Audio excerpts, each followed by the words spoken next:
জীৱনত সুখী হোৱাৰ বাবে এই কথাকেইটা সদায় মনত ৰাখিবা। 1. যাৰ লগত তোমাৰ মনৰ মিল নাই তাৰ লগত কেতিয়াও সম্পৰ্ক নাৰাখিবা। 2. যি ঠাইত তোমাৰ আদৰ সন্মান নাই সেই ঠাইত নাযাবা। 3. যিজনে বুজি নাপায় বা বুজাৰ ইচ্ছা প্ৰকাশ নকৰে তাক বুজাব নাযাবা। 4. সঁচা কথা ক'লে যিজনে ৰাগ কৰে তাৰ লগত কথা নকবা। 5. তোমাৰ চকুত যিজনে তললৈ নামি গৈছে তাক ওপৰলৈ আনিব চেষ্টা নকৰিবা। 6. জীৱনত সমস্যা আহিলে ভাগৰি নপৰিবা। 7. আনৰ দুখ কষ্ট দেখি কেতিয়াও আনন্দ নকৰিবা। যিবোৰ মানুহ সময়ৰ লগত সলনি হয় সিহঁতৰ লগত বেছি মিলা-মিছা নকৰিবা।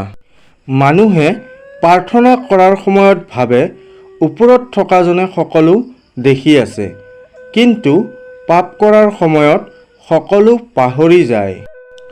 দান কৰাৰ সময়ত ভাবে ওপৰত থকাজনে সকলো দেখি আছে, কিন্তু চুৰ কৰাৰ সময়ত সকলো পাহৰি যায়।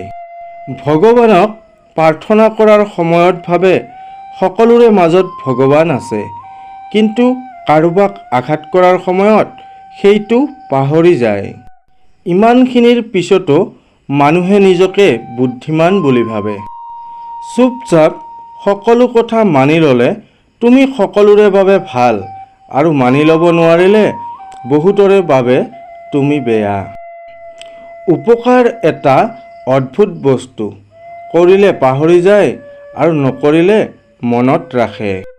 সম্পৰ্ক সেইটো নহয় য'ত ইগ' এটিটিউড থাকে। সম্পৰ্ক সেইটো য'ত এজনে ৰাগ কৰিলে আনজনে ৰাগ কমোৱাৰ বাবে ব্যস্ত থাকে। আজিকালি মানুহে প্ৰকৃততে আনন্দ ফূৰ্তি কমেই কৰে। আনন্দ ফূৰ্তিৰ মাজেৰে অপমানটোহে বেছিকৈ কৰে। সপোনে কেতিয়াও বেইমানি নকৰে, বেইমানি কৰে সপোন দেখুওৱা মানুহবোৰে। তোমাক ভাল পাই মই হাৰি যোৱা নাই। প্ৰকৃত প্ৰেমত যে কষ্ট আছে তাৰ প্ৰমাণ পাইছোঁ। যদি কেতিয়াবা ভবা মই সলনি হৈছোঁ, তেতিয়াহ'লে এইটোও ভাবিবা যে সলনি হোৱাটো মই তোমাৰ পৰাই শিকিছোঁ। ধন্যবাদ। ভিডিঅ'টো চাই ভাল লাগিলে লাইক কৰিব, কমেণ্ট কৰিব আৰু চেনেলটো ছাবস্ক্ৰাইব কৰিব।